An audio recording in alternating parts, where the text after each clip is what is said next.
Hey there, it's present day Addison here, covering for Addison of the past.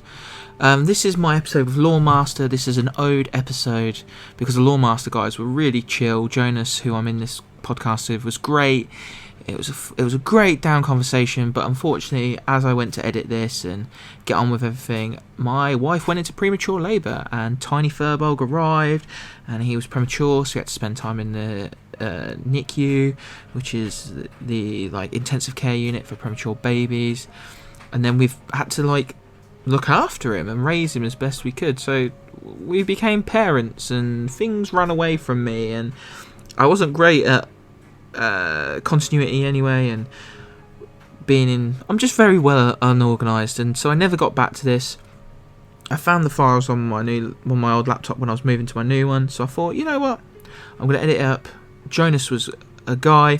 Loremaster is now on its beta test. I was lucky enough to be in its alpha. I can only imagine how much better it's got. It was a great program to begin with.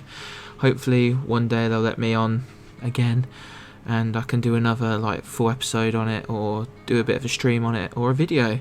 So yeah, thank you, Jonas. I owe you one. You're a real G, and hopefully we can speak again soon about your amazing project in Loremaster.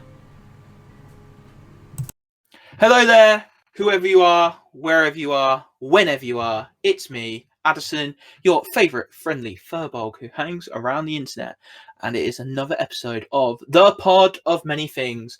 And today I'm joined by Jonas from Loremaster.io to talk about their new, currently in alpha testing, world building app for those people who are novelists, dungeon masters, game masters, and we're going to get into the nitty gritty of that. But first, say hi, Jonas. Tell us who you are, where we can find you, and what you do. Hello, as said, my name is Jonas. I am one of the co-founders of Loremaster, or Loremaster.io. Branding varies depending on the platform. Mm-hmm. In speech, we usually just go by Loremaster. Okay. Yeah. I'm mostly in charge of social media for us. So if you see us communicate on social media, you're probably talking to me. And well, we are a new company. We are based in Denmark, and we originally created Loremaster as a part of our master's degree. Initially only as a proof of concept, but eventually we decided to move on and actually try to make it a real thing. So yeah, it has a very heavy academic base. So now let's see how well that actually transfers to a real world solution. I do find that interesting that because we've spoke a little bit before we've started recording and stuff, and so how does that come about? How do you go like in academia, in serious academia, in the Nordic region, of where they take academia very seriously, and they're like, how do you turn around to your like professors and stuff and go, yo, for our master's project, we want to make basically a nerd platform. How does that conversation happen? Yeah. All right. So backstory. I study what is called interactive digital media. The name is fairly self-explanatory, I'd probably say. Initially, it started, 2 years ago when I started the master's degree. Our initial focus was actually on how to utilize Dungeons and Dragons or similar TTRPGs, but our focus was D&D because that's what we all had experience with, and use it to promote education. Actually, use it from an educational point of view, taking the aspects of collaboration. The world building. Actually, initially the focus was actually to integrate educational challenges like maths problems into the actual world itself. Unlock this dungeon, but first here's a fucking integral or something. I don't know. It's a long time since I had math. No, I know what you mean. Yeah, I get it. Yeah, and simply actually integrate it into the world in that way. That since then developed into using tabletop RPGs as a way of promoting social well-being, like the social aspect of TTRPGs, and also just the collaborative storytelling aspect, to encourage storytelling. That was kind of the shift that happened during the first semester of our masters. Since then, that kind of transferred to what it has become now. So like there was a connection where it started academically, and worth mentioning, the focus for one of our semesters was actually how to integrate a concept such as this and actually take it out into the real world, like how to strategic design, business decisions, stuff like that. That was actually the focus that took it in this direction. And our what's called our supervisor, our professor, was also a super nerd. She basically went, "I like it, go for it." And she's basically also the one who's been our supervisor all the way through, which is also why we've been able to continue doing it even now. Like we're writing our master's thesis right now. We're done in like a month and a half or something. Then we're out of university. But yeah, so that's kind of how that came about. So it started off with using TTRPGs in an educational context, and that's just then developed into more of a hobbyist focus, which has thankfully been accepted. However, it has a lot of it, even though we focus on the hobbyist side of things, there's also quite a big focus on how to increase the creativity present, which is actually what our thesis is about, is how can we use Loremaster and the inspiration tool that I don't know if you've seen the post we've made on the Discord about it, but we've developed this like sub tool to see, okay, how does this actually encourage creativity and like actually go into the deep academics of the like the base behind creativity. What is creativity? How do we promote it? So that's kind of like the heavy academic angle that we've gone about for this semester. But in general, everything's based on academia. Yeah. As an educator, so I'm a secondary school teacher. All right, well, go figure. And that's most of the things that you've talked about. One of the reasons why I used to run the D&D club before, obviously, everything happened and we weren't allowed to gather inside. I used to run the D&D club, and one of the things that I did was to integrate, like obviously the quick mental maths of rolling dice, as well as like puzzle solving and teamwork. And so I find that quite admirable that you've tried to make a solid platform for that. Whereas I would say that as a teacher who made that club, it was more a soft approach to it, like a soft skill, like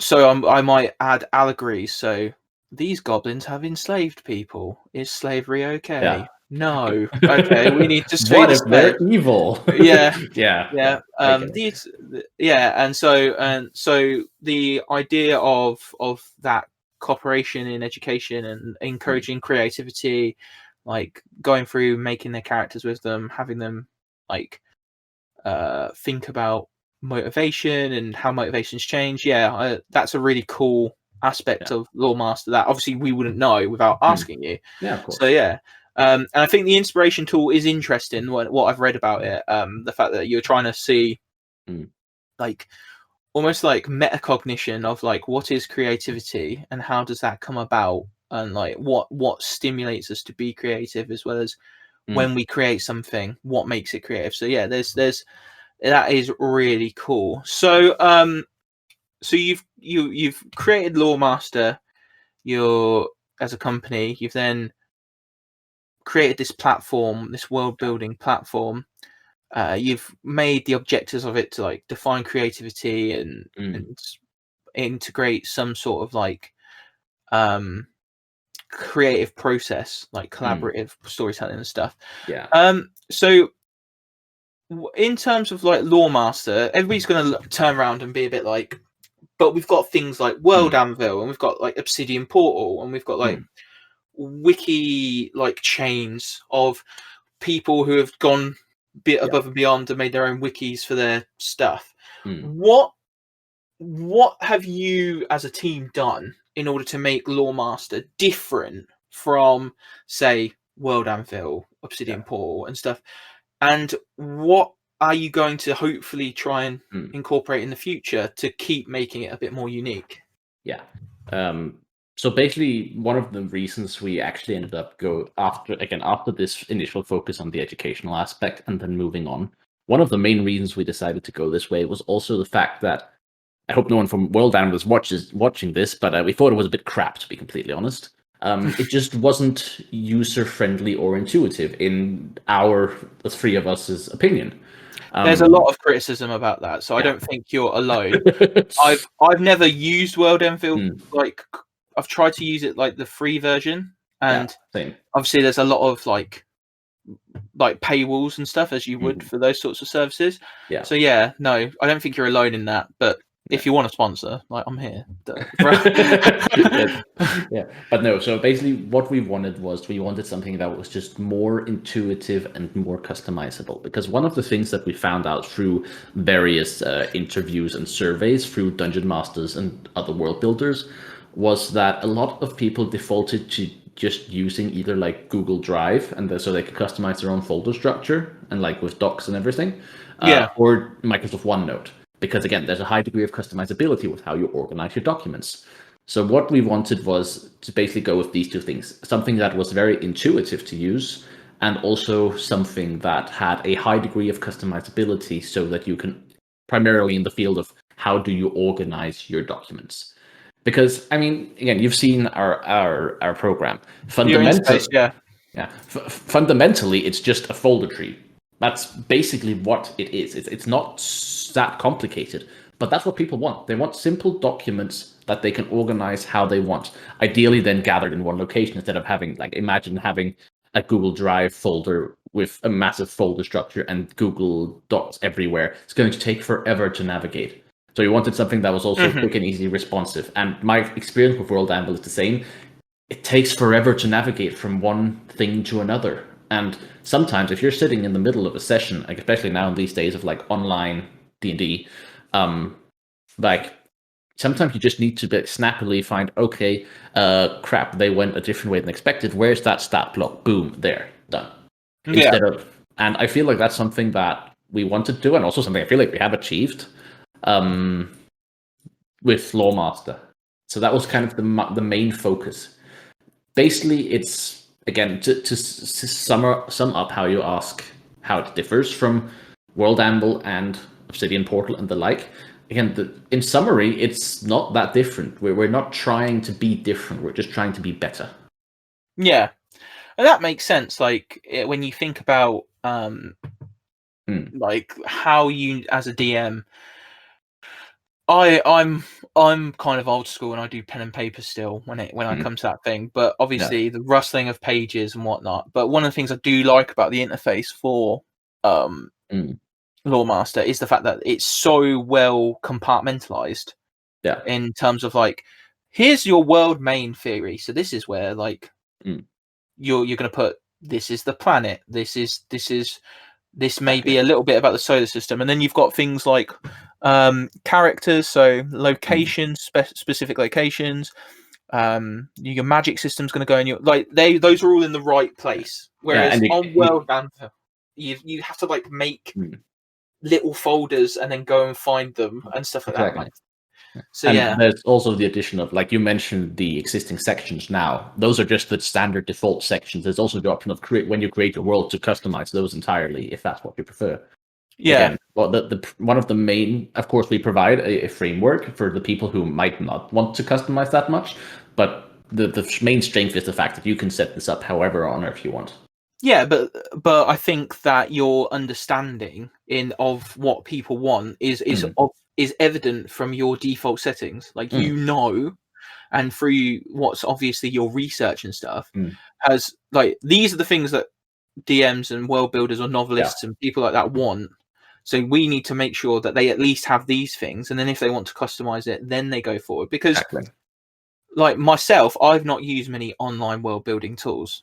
Like I said, I'm very much pen and paper, like, and it all gets lost, or I'll just get rid of it because I'm like, I can't read that because I was scribbled it on the back of something whilst I was moving at one point. Whereas with this, like, there's infinite editability. Like, if I don't like something, I can just delete it, but I can keep the rest of the things that surround that. So yeah, I'm quite an advocate for your obvious care and attention to detail in this section. However, one of the things that I do think that you're going to get a lot of questions about is once this goes live, because obviously we're in the alpha test right now, and I'm Yeah. messing about with it in terms of the alpha, and then there's going to be that's going to get deleted, and then we're going to start again with the beta, and I might not get a beta key or whatever, because that's just how things work. Yeah. Like I'm not. It ends up once it goes live, and you're against those competitors that have strong established bases from the offset. What's going to make Loremasters different apart from that intuitiveness that you won't get until you step inside? Like, because obviously this is good. Like I would say that this is really good, and that there will probably be some sort of subscription model to it. However, like one of the main criticisms of a lot of these world building platforms is that the subscription is far too much. So what's going to set Loremaster apart once it hits the market? Yeah, it's funny you mention it, because I was literally just about to say one of the things we aim for is, yes, there is going to be some sort of like there's a free and a premium. It's hard to avoid in these days. Got to make money somehow. Definitely. We have taken a look at existing competitors' prices, and we do aim to make it cheaper, which of course is already the first step of the way. We haven't set a price or literally anything at all yet, so I'm not even going to attempt to make a guess here. Oh no, that's fine. But the fact that you've already thought about that and thought, well, if we can, I'm not going to say undercut, because there's like negative connotations to that. But if we can make this more accessible to people, exactly, then it's going to get used more. Exactly. And it's like, I like that. And again, regarding the whole standing out thing, again, it can be hard to do when you already have existing competitors. And again, there's only so many ways that you can make, again, what is fundamentally a document organizing system. Yeah. There's only a finite amount of ways you can do that. But a lot of the things that we have now are, of course, the very core. Again, you've seen the alpha. This is like the core functionality. You have the documents. You have the store canvas. Those are, of course, the two main features. But we're also in the process right now of making, for example, specific character pages. So you have easy access to stat blocks. Of course, again, all of this, that's probably World Animal's biggest strength, that you have a file type, a page type for literally every imaginable thing. Yeah, they've got pre-existing page, and they've got those relationships with those companies. They're able to easily export things from different games like Pathfinder and stuff. Exactly. Yes, but we are also aiming to integrate with, for example, I don't know, but if you're familiar with Foundry, VTT, the virtual tabletop. Yeah. We've actually already been in a little bit of dialogue with them. It's way out in the future for now, but talking about like exporting the file structure of Loremaster to out to Foundry. So basically our focus is to be known as like a platform where we are actually like in active dialogue with the users, because again, we're all 4 TTRPG players. 2 of us are also DMs. I think actually 3 of us. So we know what is needed, and like we have this look into what is what the average player needs, and we're kind of hoping to do that. Like our selling point is not necessarily going to be unique features. It's going to be the core features done well. And the approach, like I wouldn't underestimate your approach, because one of the things about World Anvil is they do all this cool stuff like outreach, like once in a while. Yeah. But you do feel like sometimes. Sorry, my cat is here. It's all right. You do feel like sometimes they're kind of like the faceless mega corporation from any like sci-fi novel that has just like absorbed something that people love. So like, oh, we know that lots of people are playing tabletop RPGs at the minute, so we're going to create this. We've created this thing. We've created this service. Use our service, and then if anything goes wrong with it, like there's been people for years saying like World Anvil is actually really hard to navigate. It is. It really is. And can we do something about that? And they're like, nah. Like, and maybe it's because of time. Maybe it's because they haven't done the research. They don't have an R&D department or a development department. But I feel as if like Yeah, if you were to not corner, but if you were to take that stance and take that Exactly. platform of like, we're the people who are going to listen to you and implement changes, I think you'll do very, very well. Because if anything, tabletop RPG social media are opinionated and they will tell you what they think. So much. But yeah, no, I also think that you're underselling. You say like a feature, like there's two features that you mentioned in that, like so. Yeah. Also, that are possible. One's possible and one is already there. The story canvas is I think is quite a unique feature, and I quite like it. I need to get a map of my world like printed out so then I can and put on my computer so I can like nodes on. But that's a phenomenal bit of kit there. And then the fact that you're looking at combining or going into partnership, or I don't know what the technical business jargon of it would be, to integrate with like a virtual tabletop, like World Anvil and stuff. From what I've experienced, but then again, I've never been able to really afford the Prime thing. Yeah, exactly. Like they don't have that. Like they don't have like that ability. So like I could just from my virtual tabletop, I don't have to like go onto another screen or anything like that. Or I can just go right. So they've entered this area on the virtual tabletop. Poof, okay, bang, right. They're here. I can start reading from here, or I can start using my notes from here, rather than going like, hang on a minute, I need to go onto World Anvil. Where did I put it? Rah, rah, rah, and then that slow, like Scooby-Doo-esque search. I mean, I'm fortunate I have 3 monitors here, so it's just like I just have my VTT on one, and then I have like in this case Loremaster on the other, and it's just like like while they're discussing what to do, I'm already searching out over here. Yeah, I've got 2 monitors, but I'd think that if I was to have like say Roll20 up, and then my notes are on another page, there's still that thing of like, whereas if I could just go, completely agreed, link your Loremaster account to your VTT, exactly. Like I've got it. Like I don't have to like sit here and like search for thousands of things, because obviously you've got stat blocks and stuff that you've got to look at, and it does. DMing can become messy in the best of time. So yeah. If you ask me, like I have again 3 monitors I use when DMing. I could use one more. Yeah, I could definitely use one more. I just smack a big TV up on the wall up ahead and just like, there we go. I feel as if you just need like a projector that you just project onto the side of your house with all of it like all over the place. Like I can see everything. But yeah, no. So I think you're actually underselling like a couple of the. And I don't know if this is just because you're modest or because of the fact that it is in early stages. But like, I think if you. It is very much in an alpha phase, and like, of course, we don't communicate out everything that we want to do. A lot of things we do, but like all the things that we know we have in our heads that are like, okay, this is needed to be added on. Like, so in our head, it's just like, it's weird to say it's incomplete, but it is in an alpha stage, so it isn't very incomplete.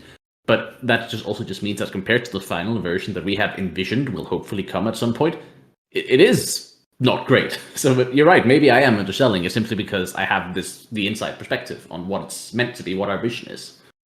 I did want to talk specifically about the story canvas, because I think that's quite a unique way, but then you mentioned VTT thing and I was like, what? Like blew my mind. Grabbing it and just running. Yeah. But yeah, sure, go for it. So the story canvas is quite a unique way of doing things. So it's kind of like, I described it earlier as a whiteboard. Yeah. It's kind of like a whiteboard, and you can change the background of this whiteboard, and you can basically stick, and you can correct me if I've misunderstood anything. You can basically stick like little pins called nodes across this canvas. Yeah. And you label them, and then you can link documents and link your world building tools, or even some of your story tools. So like some notes you make about the player characters what they've done in that area. You could make like a little entry, and then there's this function called the node panel where you can just like get them all up, and it's just like all there. Like it says, oh, these are the nodes like you have, and then you can open them and they appear in this node panel and stuff like that. Yeah. No, you are exactly spot on. Yeah. So what was the inspiration behind that, and why did you go with that approach rather than, like, say, the wiki, like, chain of threads, or the World Anvil, like, files upon files? Because that's a very unique way, like, visual, like, thematic way of doing things. It is. I think the core inspiration was just very simply maps. Like the intention behind it when we thought of this was very much, okay, we want to make a way to have an interactive map as part of the system.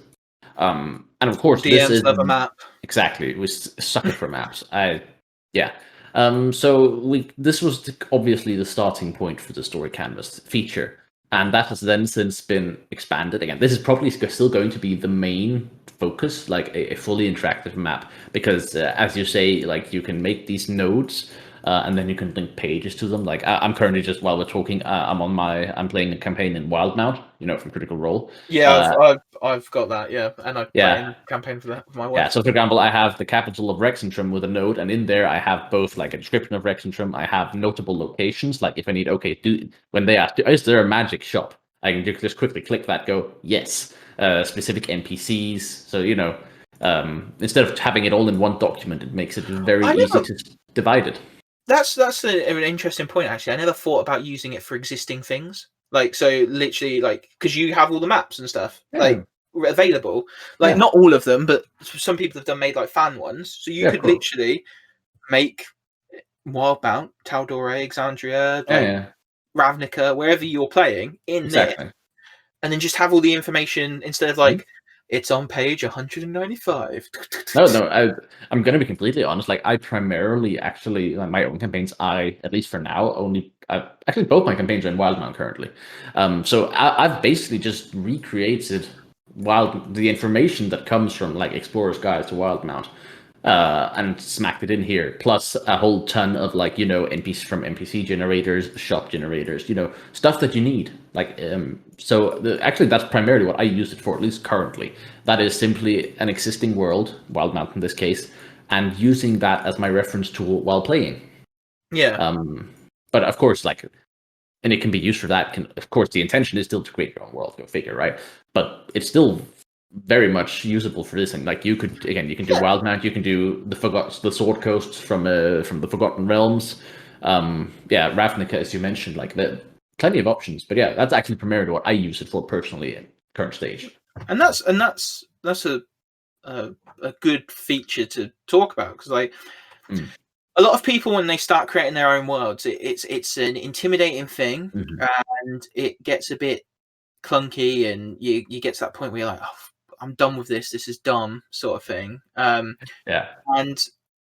you kind of hit a block or something. But having that ability also to just organize yourself is like, because the thing is with World Anvil, like, and it's not intuitive. I would personally say that World Anvil is not intuitive enough to get that information from a book or from D&D Beyond or wherever you're getting your information from and putting it into something like this. Whereas with Loremaster and how simple some of the sections are, like, I could easily just copy and paste from D&D Beyond. And okay, I've got it now. It's there. Exactly. And some people might already use D&D Beyond for that purpose, like as a quick reference tool.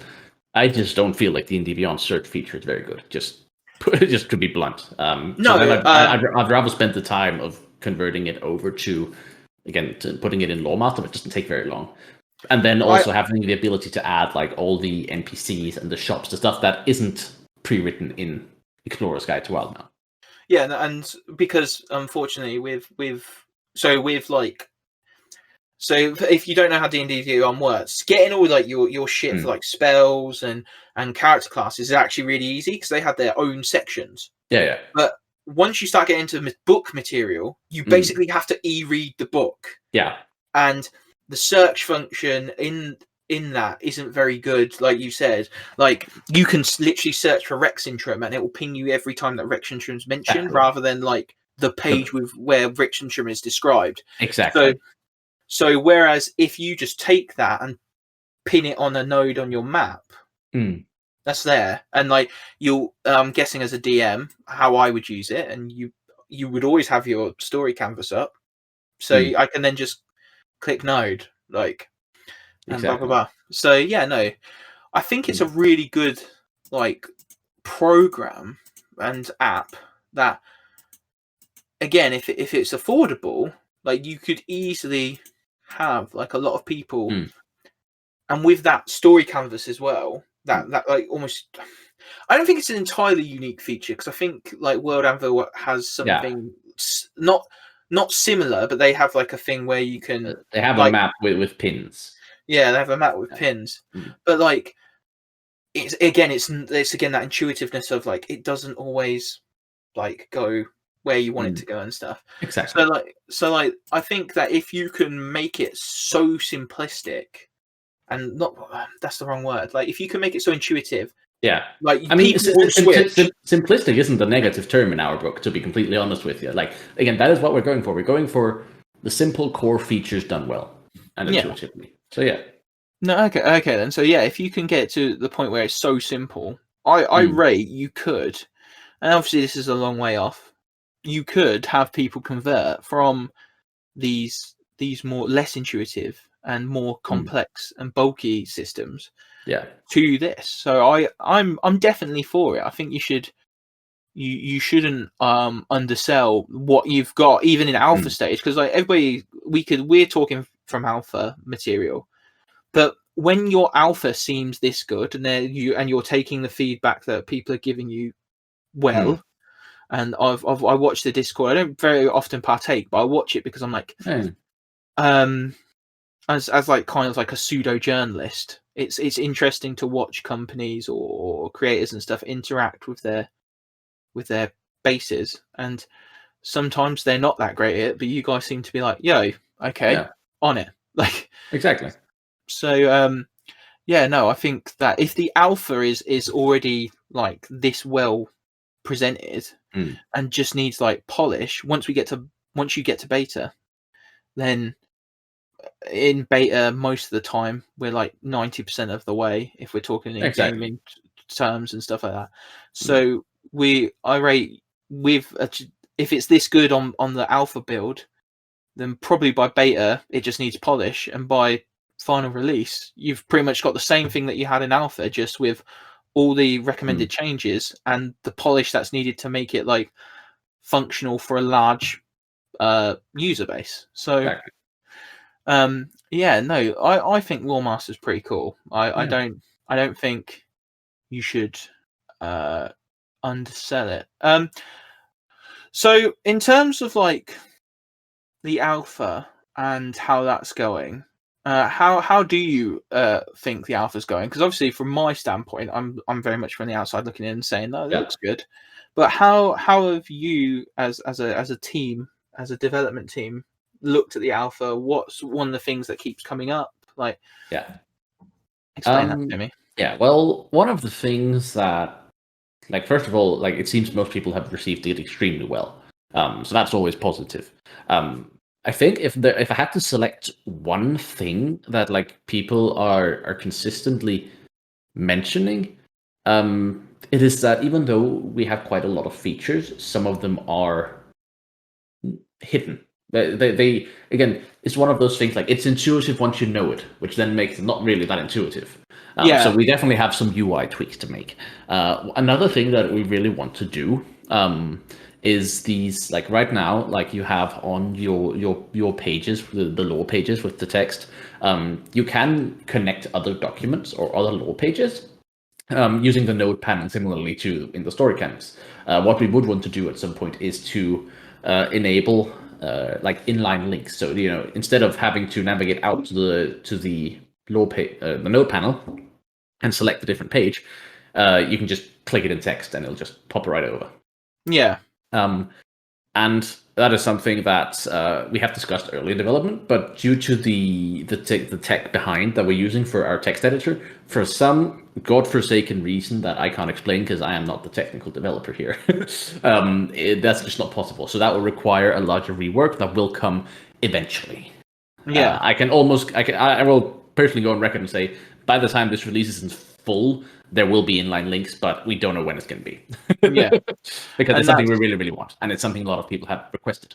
Yeah, and I think that, like, again, you being able to say like we will work on that is very different to like so when other companies get that kind of feedback, they say we hear you, like we hear you, and we're going to look into it, and you're like, oh bullshit, like whereas you're like, oh no, we're working on it, like and like you've just said, I will go on record, like so that again, that personal approach that you're and platform that you're standing on is very good, and I think will win over a lot of your like a lot of users because again, like you said, it is going well, but like a lot of people are receiving it very positively. Like again, I've been lurking but not really partaking it's fine. in the Discord, and so what would you say is your favorite thing about like Loremaster and this project? What's your favorite? So if I give an example, like one of my favorite things about doing this podcast is like meeting people and talking about what they do and learning about them. Like and I don't know if that's just because I'm a teacher and I really like learning new things. Every day is a school day. But so what has been like the main thing that you've loved about working on Loremaster and its features and stuff like that? I think the thing that I enjoy the most is being able to develop something that, like, I personally, again, because let's be real, this is initially developed to our own specifications. Like, what would we want? That's like the step one. And then taking that out to the public and seeing, okay, lots of people actually want this. Like, basically seeing that something that is like our brainchild actually being positively accepted by the community. And people wanting to contribute to make it better. It's a cool feeling, like the whole cool. So yeah, I'm not sure how to explain it, but it's like the feeling of something that you've created is out there and being positively received. And of course, that feeling has only gotten stronger now we've actually got an alpha version that people are partaking in. It's just not quite the same when you're only just like promoting yourself on social media and being like, oh, we will have this eventually. Now it's like, oh, we actually do have this now. So yeah. Is it so talk about the alpha in terms of like your specifications and stuff. So yeah, that's a good point you made actually. In the fact that initially you think, what do I need?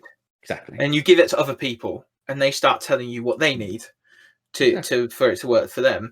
Is that a positive thing about this project, that you've been able to like collaboratively build this with like a small community so far? Or I'd say definitely. Like the whole, like, again, since we only like opened the alpha, like, well, we opened the Discord like 2 weeks ago now, I think 3 weeks maybe. I'm not entirely sure on the dates. But at this point, not that many of the features are actually coming from the community integration. That's going to come later. But yes, it's because I mean, obviously, after we've gotten all the feedback, we've been looking at our like development roadmap, looking, okay, should this actually be a priority? This is something a lot of people want. Should we up prioritize this? Should we down prioritize something else? Like stuff like that. So it is going to become a very collaborative thing.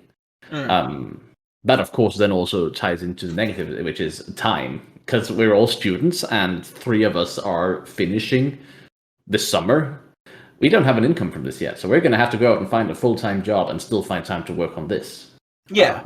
So that's also like, it's kind of like, we also don't want to promise too much because we don't know what our development schedule is going to be like. Because right now, while studying, we've had the privilege of living in Denmark, where you have this whole thing where, well, basically we get paid to study. We have like an income from the government while we're studying.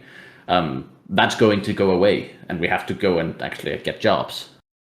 So that, of course, makes it so that we have no idea. Like, we have the alpha now. Cool.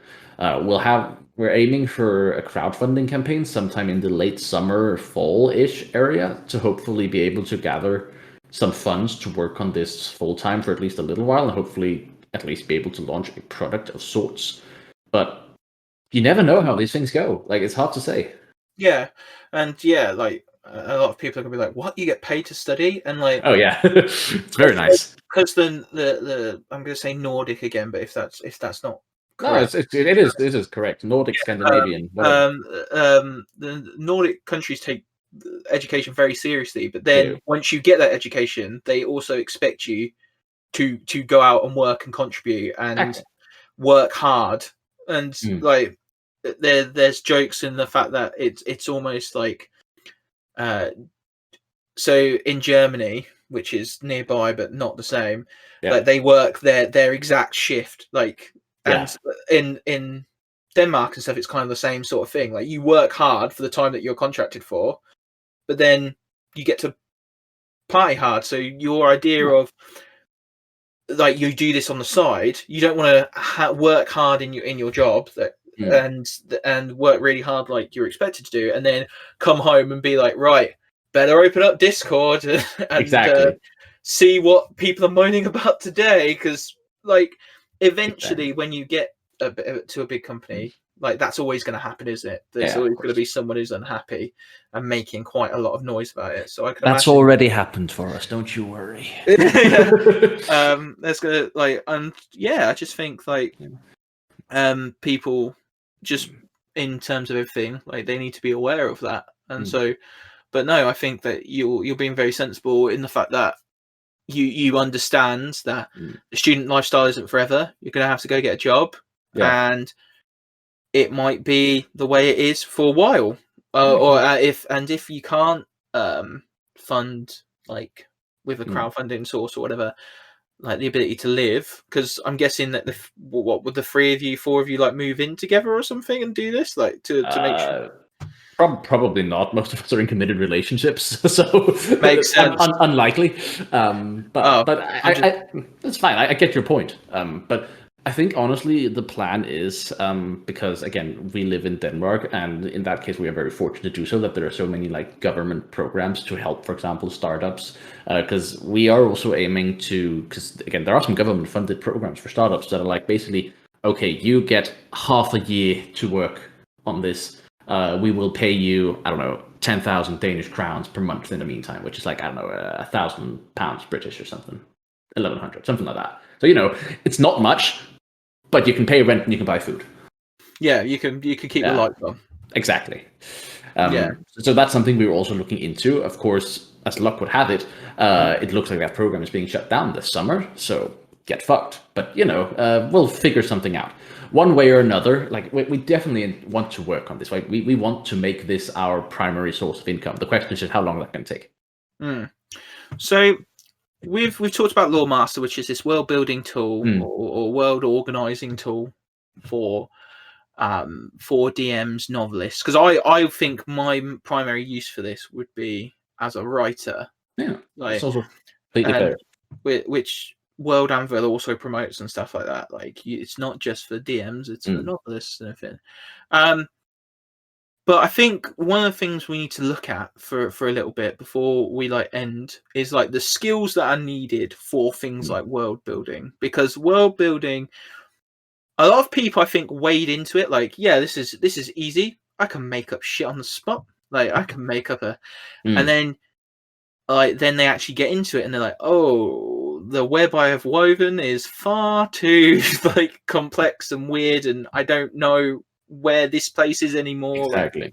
So we need to talk about world building as a general concept, because then what hopefully they can do is, from someone who's made a world building app, they can take this advice and run with it. So what do you think is the most important first step when it comes to sitting down and going, right, I'm going to create my own world for either my novel or my tabletop RPG game? Yeah. So obviously we have done also academic research into this, so do stop me if I get too academic. I'm gonna. Oh no, it's fine. It's fine. I'm gonna be fine with it. It's probably everybody else is gonna be like, what's It's a shame it's not live. They can just chat us, but that's not how this works. Anyways, one day, someday, today. All right. So basically, I think the most important thing, if this is going to sound so obvious, but the most important thing is to have an idea. This is going to sound so obvious, but have a basic premise of an idea. Like, even though right now I said I'm running my campaigns in Wildmount, I do also have custom worlds, which was actually inspired. Have you played a video game Ghost of Tsushima for the PlayStation? I've not played it, but I know what you're talking Yeah. about. Yeah. Basically, it was actually an idea that came to me after I played that. Like basically setting up a world that was an island, and it was in the process of being invaded by people. Again, in this world, teleportation magic didn't exist, except until it did, being used to invade a country. So basically, my general premise that I had for this setting, this was more an idea for the setting, not so much the world itself. But again, you got to start somewhere. So the premise was, okay, teleportation magic suddenly exists and it's being used for bad. And then you kind of like take it, okay, so this part of the country has now been invaded. Okay, what would that entail? And then I'm a history nerd, so I also went, okay, based on history, like World War II, what was it like living in an occupied territory? So I think the most important thing is just to have an idea, and then you like have this waterfall effect that snowball effect. Why the fuck did I call it a waterfall? I have no idea. A snowball effect that's basically just, okay, so you get one thing. Okay, cool. What needs to happen in order to make this make sense? Right, I need these two things. Cool. And then there are more and more things that need to happen in order for the previous thing to make sense. And again, to turn academic for a second, there's also a very smart man named Michael Wolff, who has written an entire book about the subject of world building that is used in academia. And he has 3 principles: invention, consistency, and completeness. And invention is, go figure, it's how original is this? It's not that important, to be completely honest with you. Consistency and completeness, on the other hand, that describes things exactly. But those are the ones that like detail, okay, does this make sense? For example, if you have a town lying in the barren middle fucking nowhere, no resources, okay, why is that town actually there then? Is it an outpost for expeditions? Does it secretly have some magical underground crystal that's being mined out with no one knowing? Like, things have to make sense, and it doesn't have to make sense according to our world, but it has to make sense within the context of your world. Otherwise, we have this whole suspension of disbelief that can be occasionally difficult. Yeah, I completely get those 3 concepts, and I will ask you for some sort of link to buy this book or something. But because I've got a couple of books, but there's one specifically for world building, but there's not. Most of them are on writing, like writing in general. But yeah, no. I think having that solid idea, so and then applying things like logic to it. So, am I going to teleport into? Where am I going to if I'm the bad guys? Where am I going to teleport to be the most effective? Ports in the capital, ports in the capital. I'm not going to waste my time teleporting to some mountain village somewhere. So that changes everything, doesn't it? If I have to be really like specific with my teleportation magic or whatever, obviously I don't know how you're doing it, but if I have to use this new form of magic that's still kind of experimental, I'm going to try and be the most impactful in case it goes wrong. Exactly. The case in specific was basically, okay, so you needed some sort of like a honing beacon to like lock onto with the teleportation magic. So you send in some spies, you plant them in, as you exactly mentioned, the ports and the capital, which is obviously the best course of assault. Go figure. And then you have these to lock onto, and then just like attack the middle of the night. Bang! Suddenly you have half an island conquered. Yeah, because in my main world that I always like mess about in and like add things to. So it's an island as well. Because DMs love islands. Cause they do. It's so much easier to make like an isolationist site, because otherwise, if you connect them to the mainland, your players go, "Ooh, what's there?" And then you go, "I don't know. I haven't fought that far." So in my island, some things happened there that makes it so every 4 years there's like 3 months of darkness, like night time. And during that time, lots of things happen, like the planar barriers like shave off, so like things can walk through easier. Obviously all the underground races like the Drow, Duragar, Svlivin, Snivlin, and the and like vampires and werewolves and stuff going nuts, and like so you've got that idea. So what happens then is that because they know this happens every 4 years, sometimes a bit earlier, sometimes a bit later. In terms, they know this happens. They've got like a thing where, oh no, everybody has to serve in this military unit because otherwise everybody dies, and you just do it. Like you do it twice.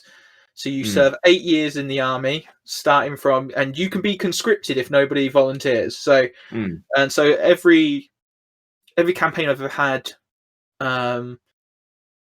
starting that is literally the player characters get conscripted into the what's called the sun shields, like this idea of like, and the moon shade is coming, but obviously in this place when people are always fighting and people are always dying and everybody's in danger, people are going to get selfish and be harsh. So at some point she might go, hang on, was my conscription rigged? Like, because it's like on a lottery system, like, was my conscription? And then you meet your commanding officer and he's an asshole and he just doesn't care. He's like, as long as this place stays alive and like there's enough people, like I'm fine. Like I've still done my job. Like I know we're this tiny village with a tiny barrack, so therefore I can't really lose my job if there's something left. Like, so that idea of everybody's just really harsh and everybody's like emotionally charged, and everybody's like, you from that single idea of like there is nighttime for 3 months every 4 years, you get like these like spider web and like little connecting dots, like what everybody's going to be pissed off. The funny thing is that aside from the whole planar shaving, that's just called winter in Scandinavia. Yeah, I can imagine. Like, but luckily not so far down south as Denmark, but go up to like northern Sweden, and northern Norway. 3 months of nighttime is just called winter. And that's the thing. Like, I took inspiration, and then in my most recent, which is in the same like globe sphere, but like, so there's a thing called the boundary sea between this small island and like the mainland, because basically everybody else has went, that place doesn't exist. Like they all know it exists, but they're like, that place doesn't exist. We don't put it on maps. We don't do anything. There is no war in Basing Sea. Yeah, exactly. Like Ramp does not exist. Well, what's that island that we can see sometimes across the sea when it's clear? There is no island. What island? But then there is no war in Basing Sea. Exactly. And then so on the mainland, there's this thing called the Hegen Empire, which I'm obsessed with the idea of whiskers at the minute. Like not actual whiskers, but like their function. Like they help animals find their way and have balance and like measure like environments and stuff like that. So like those are all things that are good for a leader. Like, you know your way, you have balance, you can assess a situation. Like, so the hige in Japanese means whisker. So all these places have a hige, like a shogun or something, or daimyo, called a hige, and they all agree that, right, when you piss me off, we can attack each other, but when other people come, we all stand together. Like, and basically kind of like siblings. So exactly. So like there's this whole empire across the way that even won't invade this tiny island that's tiny compared to them, because they're like, oh no, we know what happens on there. No, leave it. So bothering. So then even that small idea of like, there's two small ideas of like this whisker idea of the metaphorical like symbolic thing of whiskers, and this 3 months of night thing, like they come across and they're like, even though their interaction is inspired by those two things, like they've assessed the situation, they've went, no, it's not worth it. Like, so like I think that world building, having that general idea and developing it out in small sections is a lot better than just going into it blind. Like I used to do it with post-it notes. I'd have like ideas on post-it notes and then stuff like that, because again, I'm a boomer and apparently can't use a computer. So but no, what else would you like recommend for like world building then, apart from that initial idea and that consistency? Actually, maybe go into that a bit more. So consistency, like what do we mean by consistency? So basically what I mean by consistency, again, consistency and completeness are very much connected, so I can't really mention one without bringing up the other. It's fine.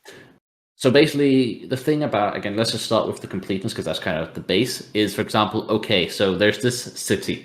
Cool, it's surrounded by fucking frozen tundra. How did it get food? You clearly can't grow it here. Okay, so it gets imported food. Imported food from where? From the capital. Okay, the players then go to the capital. Cool. Even though it might not be super relevant in like their adventure, it just gives this incredible sense of like immersiveness and lived inness to the world. If you then like just even as just an offhand comment, you then see okay, there's the city trading company, which then specifically trades to this outpost frozen tundra city. And that's the consistency part. The consistency part is taking the elements that make a world complete and having them echo throughout your entire world.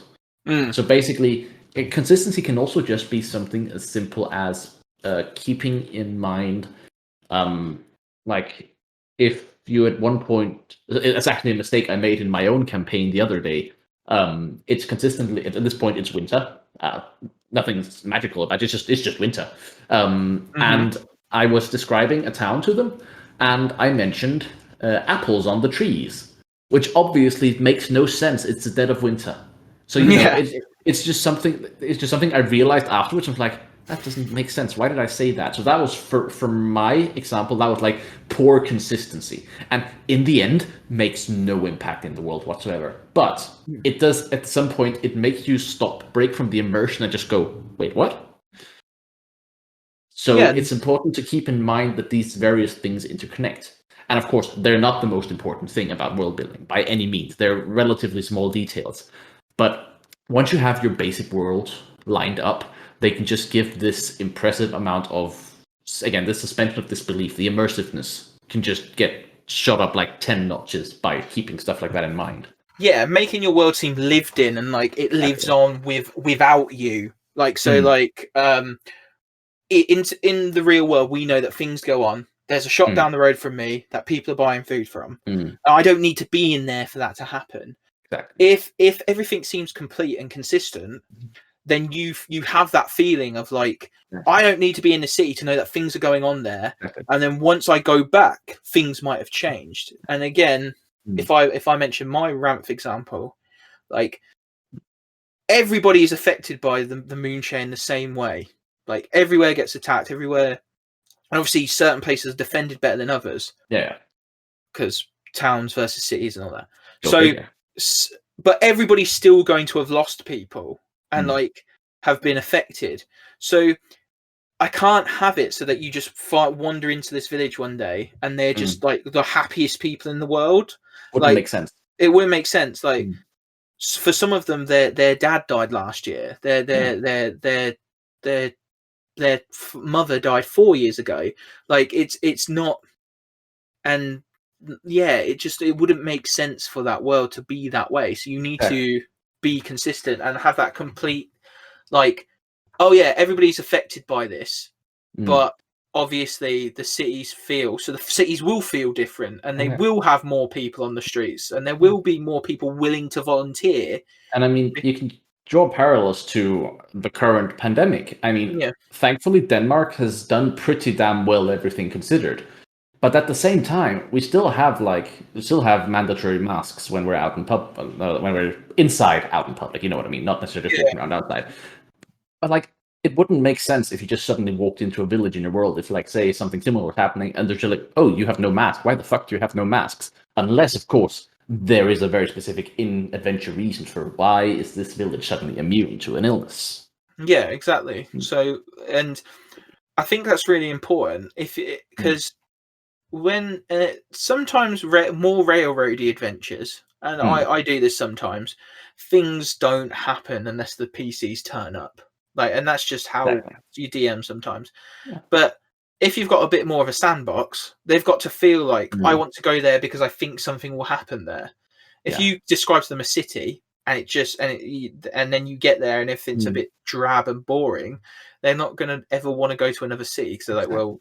Whereas if I go, there's hustle and bustle and like people shouting and there's people putting up posters for work, like you're gonna get people go, oh well, maybe all the cities are like this. Yeah. And that's something like TTRPG worlds and gameplay have a massive advantage over, say, video games. Because in video games, again, you can only what happens is what's programmed, and usually you want to conserve processing power from the console to what the player directly experiences. That just also results in usually, again, this situation or this scenario of like nothing happens unless the player is there. And of course, there are exceptions to this. Red Dead Redemption 2, one of my favorite games of all time. Fantastic lived-in world. Very open. People are there, and things happen that are completely uninvolved to you. Certain editions of Skyrim have so many mods that are like, okay, suddenly you just come across the remnants of a battlefield between the Imperials and the Stormcloaks. So, of course, exceptions exist in video games, but as a general rule, things don't happen in video games unless the character's there, because it costs processing power, which you usually don't have. Of course, there are ways to imitate that, like just making it look like things happen, but usually you can see through it. The Witch is quite good at making things look like it is also a very good game. I'm still on the fence about that one. I know that if it's The Witcher? The Witcher 3, I'm like playing it for the first time ever. I'm a bit like, I can see why people like it, but it's just. I will say, just keep in mind that at this point it's a 6-year-old game. Yeah, that does show at times. I will say that. I'm not part of the hardcore fanboy crew for that game. I do like it. I do think it is an excellent game, but some people do take it too far. Like, best game of all time, and I'm just like, no. Yeah, because like one of the things I kind of, I don't know if this comes from my thing of like playing like beat 'em ups and hack and slash games. Yeah. Like I'm a big fan of. I don't know if you've ever heard of the Dynasty Warriors or Dynasty Warriors franchise.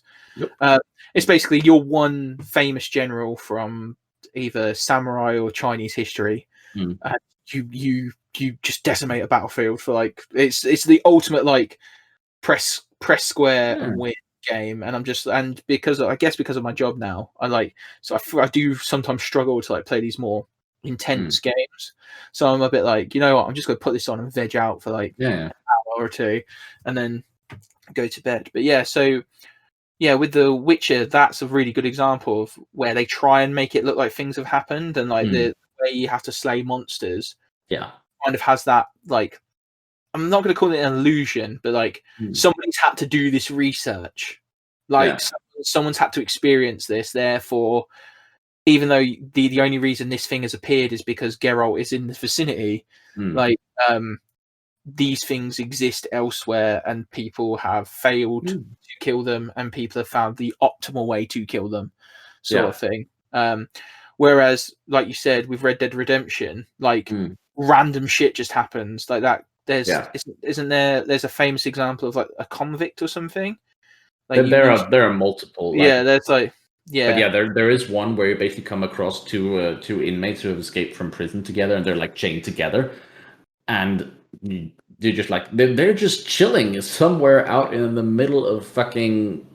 I don't know. I'm not American. I don't know what the equates to in the areas, but in the middle of the wilderness, and just like the fuck. And sometimes you just find there's also a famous example of a guy changing the horseshoe on his horse. And suddenly he just gets fucking kicked in the head and dies. And that's just a random event that just happens. And I know a lot of people, they were like, okay, but these random events only happen because this is where your character's walking past. Someone actually did a check, like with when Red Dead was released for the PC, and like you can do camera mods and shit. Nope, they still happen everywhere at random places. They are not tied to Arthur or John's location.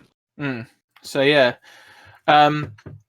Speaking of like world building and stuff, so one of the things that I think one of the biggest mistakes that people make, and we kind of just alluded to it with that thing about lived in worlds, is like lore, the lore of your world, like the story of it, the history of it. People try and come in with like a novel's worth of just pure lore. Like, this is the creation story. This is why the religion exists. So in your personal experience, how do you prefer that to be handled? Do you prefer like the the Dark Souls approach of like, if you go and look for it and read the in-game item panels, you will find out things about the lore of this strange world, like in Bloodborne and Dark Souls and everything. Or are you one of those people who is more, let's say, you like say a bit of a dump with like, oh, here's a cutscene for 20 minutes explaining why this is happening, like Hideo Kojima-esque Metal Gear thing? I think I'm a little bit of both, because as a player, both actually primarily video games, I do like the Dark Souls. I hate Dark Souls. I think it's so annoying to play, but that's besides the case. But the general approach, the whole of like the lore comes through the gathering of items. It's the same I'm playing Returnal, that new PS5 game right now, and it's the same principle. Like the lore is tied to the items you collect. However, I feel like as a DM and a TTRPG player, it gets a little different. And the reason for that is that you have to consider that a lot of your characters, the player characters, they live in the world. They know a lot of these basics through like folk tales or just general inherent knowledge. Because like, even though we're not out seeking the knowledge, we know that Boris Johnson is the PM of England, right? Like, this is not something we need to go to London to, I don't know what but go to London and find out.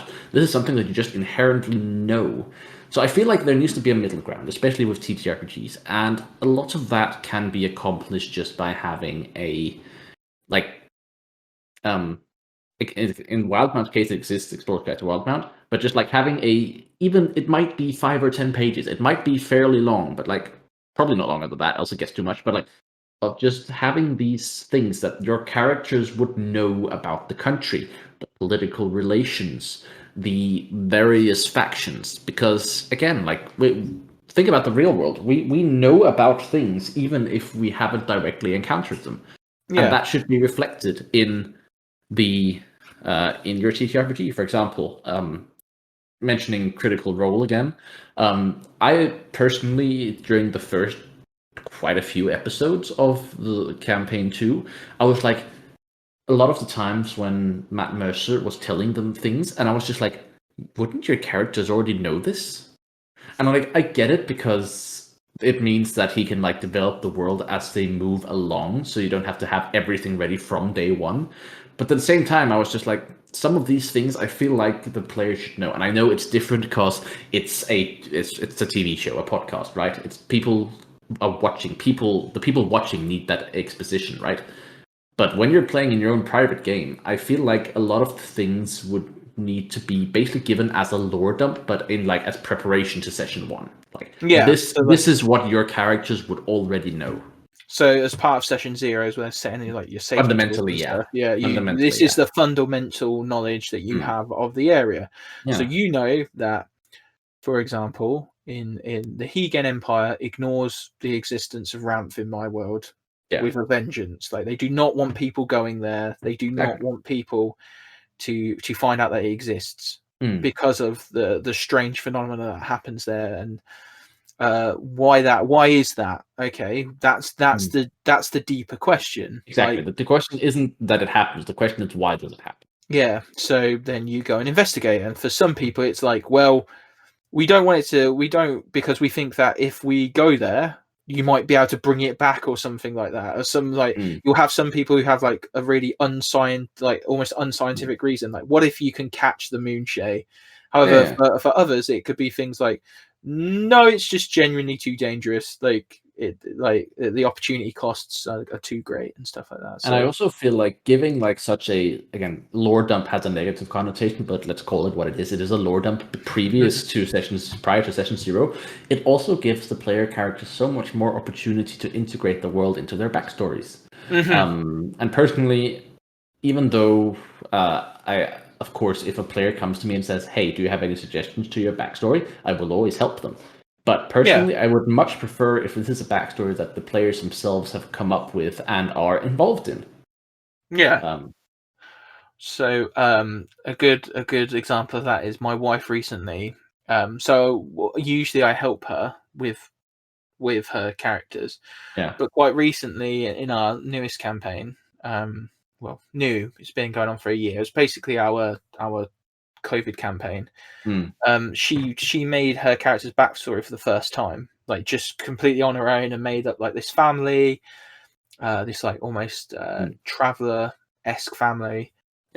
Who that's why she's a bard, so they travel and perform, and there's like these other families, and like the reason why they have weird surnames is because of their like connection to a god. She like made up all this cool stuff about them, and I was like, oh, that's sick. And she was like, yeah, and she's originally from Taldore, like, so she's well traveled now, like, so she would know things. It then plays into her proficiency with history, because like I've learned things, and it's just she was able to know, because I gave her some little like tidbits about what the campaign was going to be about and the world about it. She was then able to connect those dots and go, this is why I live in the world then, and like this is why when she comes across these things she doesn't like them, or when her character like makes this decision, she doesn't think about the impact of it on these people because blah, like she's very proud of that, and I'm proud of her for that. So especially, I don't know if she's a first time player, that kind of sounded like it. It's this first or second. It was the first time she'd ever made like a character without like heavy guidance. She kind of did it by herself. Like I have experienced players in my campaigns. I'd be impressed if they threw that backstory at me. So So she's doing really well. So I think you're right, but it's that having a bit of like a fundamental lore dump. Like these are the things that you definitely know. And I think when you're building a world, that's also important. These are the fundamentals of your world. Like everybody knows these things. Like exactly. And we build from that. Yeah, and again, especially things like the various gods and religions. Like I'm an atheist. My entire family is, but at the same, you still know about the Christian God and the Muslim God and all like the fundamentals about religion, even though you don't partake. So it's like a lot of the things about religion and politics, it's just like it's inert knowledge that you would have gathered just by living in the world. Yeah, and like D&D has this unique concept in the fact that you can't really you can't really be like 100% atheist, can you? In D&D, no, because the god, you can literally see the god. They're right there. They're either right there, or there's some dude in heavy armor about to come at you and fire a guiding bolt at you, courtesy of their god. Like you can't really deny their existence in D&D. But you can go, well, I don't like that one because what they stand for. Like, and somebody would talk to you about it. There'd be someone that goes, "This is what this god stands for. This is what this person stands for." Exactly. It's like you can't really be an atheist. You can be a-religious if you don't really want to follow any of the gods, but you can't really deny their existence, which is like atheism, basically. Yeah, and I know that some people argue that paladins aren't. Paladins are like this weird thing of like, well, they can just worship like a thing. They can worship a concept. I'm like, cool, I guess. Like but are we going to forget that it's called Divine Smite? Are we going to? No, we're going to forget about that. Cool. Yeah. But yeah, so I do think that it's interesting that in world building that you have to think of like the consequences of things and the fundamental knowledge. I like that term now. I might coin it like the idea of fundamental lore dumps. Like. Again, it's not going to be a whole novel, but 5 or 10 pages I don't feel like is unreasonable to give to your players beforehand.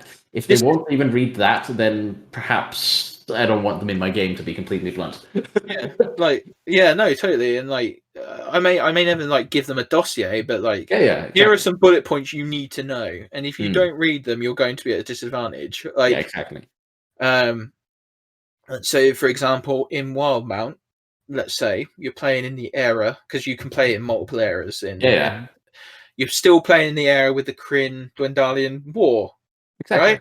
Yeah. So if you're a drow walking around the Dwendalian Empire, people aren't going to take very kindly to you. No. And if I tell you that, and you refuse to like acknowledge that, and then build a drow character, like you're fucked. Yeah, I'm going to use that, and it's not like a punishment or anything. It's just Like that's the way the world works in this circumstance. some might even call it consistency. Yeah, but one of my players, actually, he's a half drow character. He factfully we agreed to make him look like more leaning towards the human side than the drow side, but he does have ashy skin and like colored eyes, and he does get weird looks sometimes. Yeah, because you'd be like, they would ask him like, "Are you a Kryn? Are you a Crick?" Yeah. Like he's working for the Kobold Soul, so luckily his robes have some influence instead. So most people like, okay, he clearly has authority, let's not bother. Yeah, like, but there's going to be people who mistrust him in the Kobold Soul, like, Definitely. and again that consistency, and like the consistency of things like artifacts and items, certain artifacts and items. Like, if you're going to introduce the Hand of Vecna or the Eye of Vecna into your game, you've got to include the Sword of Kars. Then, like, you and you've got to have someone who wants both those items, and you've got to have the idea that, like, oh no, if somebody puts them on, they might actually just turn into Vecna. That's 100% a possibility. Yep. There's lots of cool things you can do with like that fundamental knowledge and those primary ideas. This one of the things that I really like about Matt Mercer's worldbuilding. I don't know if it's. I feel as if Wizards started taking the approach after they saw the success of the Tal'Dorei guide, is like the Gazette approach, like the Gazette approach of like, okay, here's how this started. Here's the gods. Here's the politics. Here are the places. Now here's the H races, rather than what kind of used to happen with D&D sayings. If you look at the Sword Coast Adventurers guide, which is a bit, it was just a bit like, why? Well, this seems like a weird order of things to be in, and like it just seems a bit heavy. Like, do I need all this information? Do I need all of it? Like, why are all the player options like right at the back or anything like that, or whatever? Like, definitely. why are all the races like towards the end? Like, is there any like world building tools that you would recommend in terms of like literature or YouTube videos or anything like that? Honestly, not sure. I mean, one can always, and this is going to sound so cliche, but read fucking Tolkien. Seriously, he is the master of world building and is the father of modern fantasy. If you're doing a fantasy setting, you owe it to yourself to read Lord of the Rings, The Hobbit, the Silmarillion.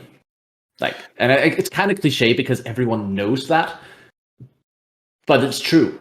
It just is. If we're looking for a more modern example, I think I watch a channel called Dear Future Me, and he's like a writer and a world builder, and he's got a book called On Writing and World Building. And I didn't realize it for a very long time until he referenced it.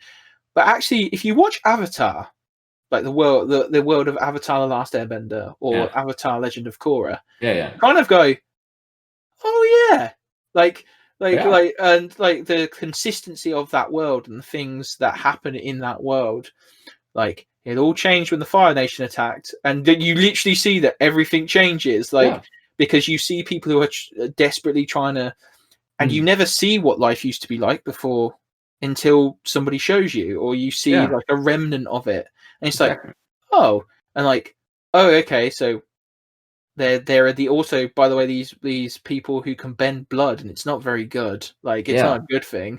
Like, it's actually really frowned upon. And then, like, when the hero does it, like, it's still frowned upon. Everybody like judges them. Like, whereas the hero doesn't even want to do it. Yeah. Whereas in certain circumstances and in certain world building tools or world builds, like, there's a forbidden power, but when the hero uses it, it's no longer forbidden anymore. Exactly. Like, and you're a bit like, yeah.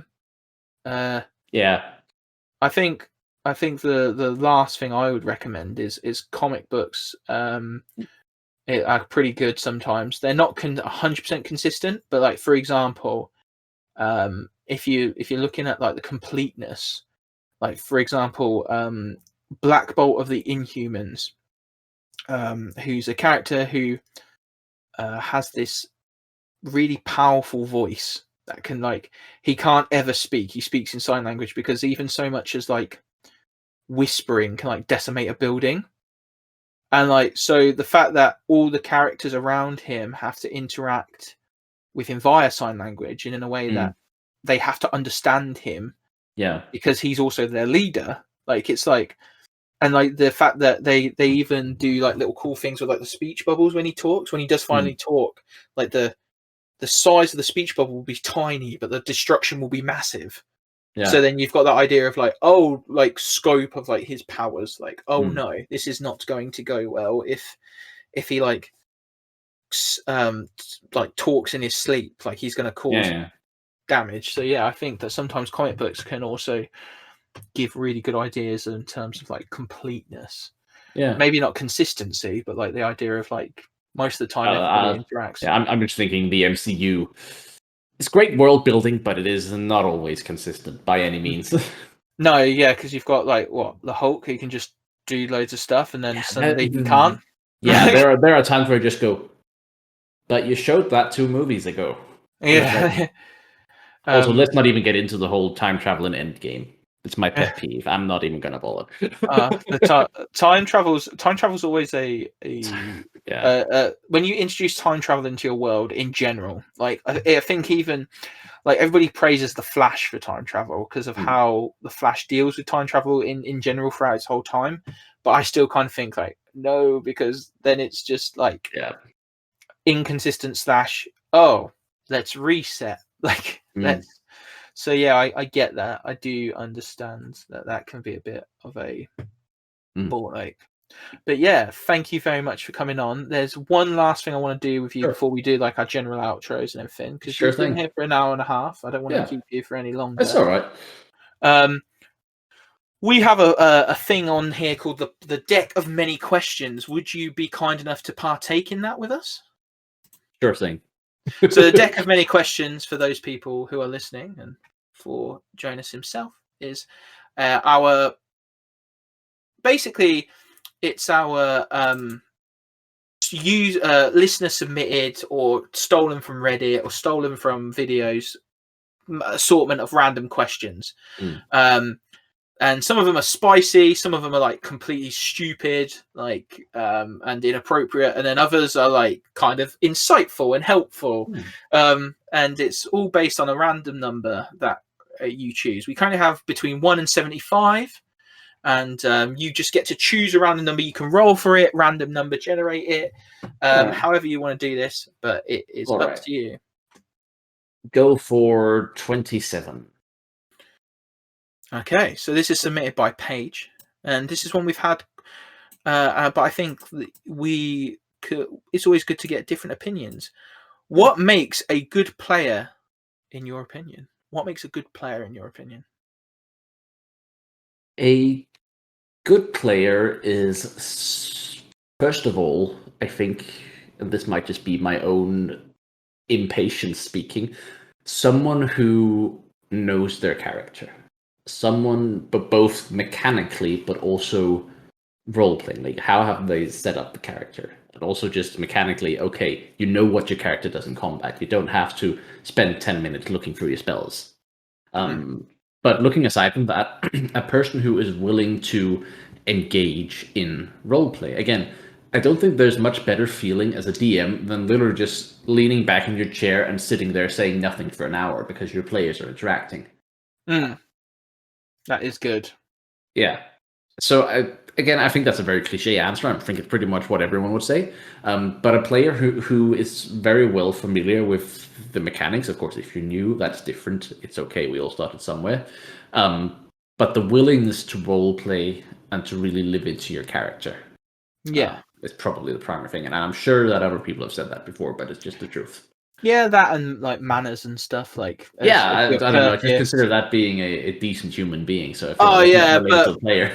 But yeah, of course. Yeah, it's like we've all ran into that guy somewhere. Or that guy or gal who you've sat at a table with them and you're like, no, I'm not coming back. Like, I'm not doing this again. So I would also like you, because you may ask me one of these questions and I will answer it wholeheartedly, honestly. Right. Because obviously I've asked you a lot of questions. You get for me to have some answers. All right. So I also choose a number for you. Well, yeah. Also choose a number for me. 1 to 75. You've just chosen 27. All right. Because I can't go through a whole hour and a half about being immature. 69. 69. I think lots of people have chosen this one. Why do you think bards are the best class? Fuck's sake. They're not. They're not, and I will continually say this, and people keep asking me this question, so I'm just going to use it as a platform to fuck bards off. Because my main problem with bards are good at everything, and that's my problem. Like, they make... What is the point of having a cleric if you can have a bard who does pretty much everything a cleric can do, apart from divine intervention, just as well? Like, so for example, healing, like your bard can heal just as well, or they can literally steal spells from the cleric spell list and do it, like, just because.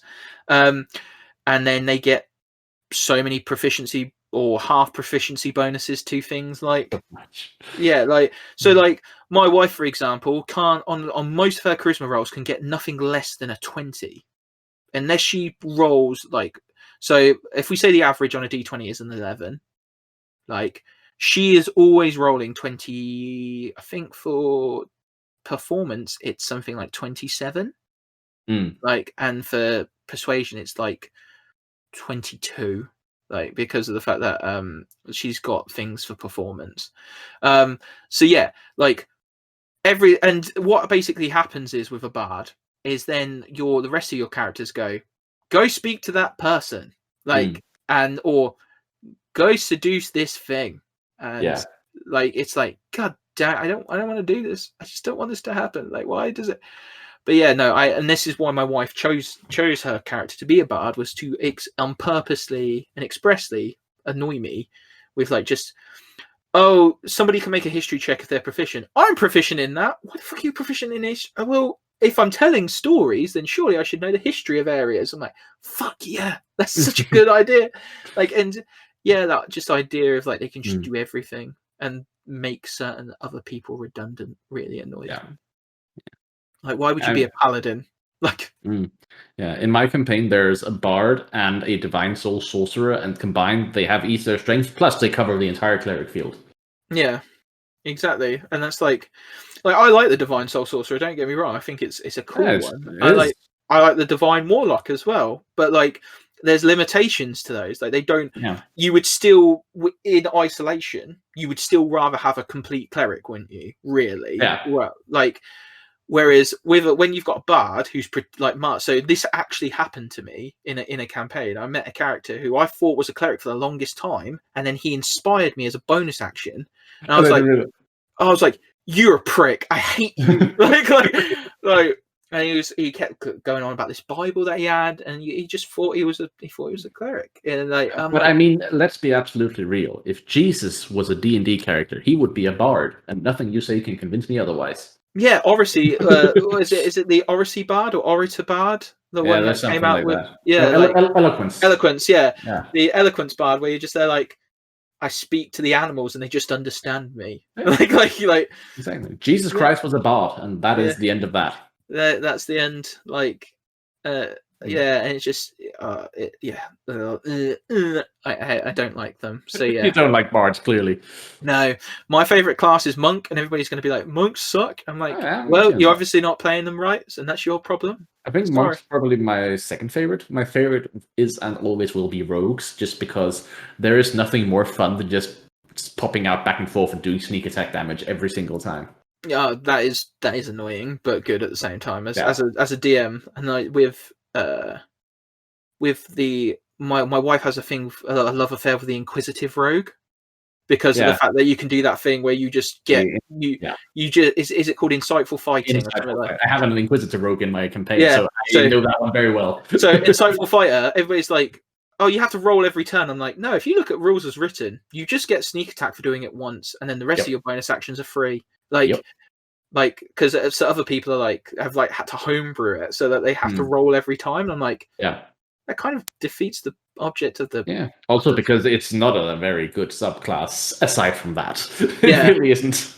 No, I think the only cool thing is that the one where you get to steal people's shadows and interrogate them as well? No. No, that's not. Like, what rogue's that? There's a one where you get like, or you either step on their shadow or something, and like, it's just interesting. But yeah, no, Inquisitive rogues are fun. My favorites would go monk, and then I'd controversially would go wizard. Like, I like wizards. How is that controversial? Because like some people are like, wizards are just too much like resource management, and I'm like, That's cool. Sure, Yeah. I'm okay with resource management if it means I get to toss a 5th level fireball in your direction every other turn. Yeah, exactly. And also, like, all the different types of wizard that there are now are fun. Like, you've got the war mage and the chrono, like the chronomancy, chronomancy and graviturgy. You're like, I kind of like the idea of opening back holes on people. That's cool. And then probably third favorite would probably be rogue swashbuckler, mainly because who doesn't want to be a pirate? But yeah. But yeah, thank you so much, Jonas, for being on. You're very welcome. For listening. That was the deck of many questions. If you want to add to our deck, which does need some revamping, because I think we've gone through most of the questions now. Comment, email, however you can get in contact with us on Twitter, YouTube, not Twitch yet. I'm hoping to get a new computer and be able to stream these live and then put the VODs on YouTube. Yeah, so hopefully we can sort it all out. But yeah, thank you very much. Jonas, do you want to lead us out by telling us where you can find you and your project? And well, yeah, you can read more about Loremaster on loremaster.io, or follow us on Twitter, Facebook, Instagram, primarily Twitter. That's where we're most active. And go and follow us, and we will be posting updates about new alpha tests and launches in the future. So yeah, that is cool. Just to make you aware, Jonas, as well, hopefully, once things are a bit better, I'm hoping to use Loremaster in some content of mine. Yeah, sure. To like show people what it is. And like my friend Tempest TT Games, they are a world builder and game designer, so I'm hoping to like drag them into it as well. Maybe you're more than welcome to feature it on if you're doing YouTube or stuff. That's what we've told others as well. So sweet, by all means. Awesome, brilliant. Well, that's Jonas, that's Loremaster, and I hope whoever you are, wherever you are, whenever you are, you're safe, you are well, and that you'll like, subscribe, follow, do all those things in the doobly-doo. And I hope to see you again next week. Bye.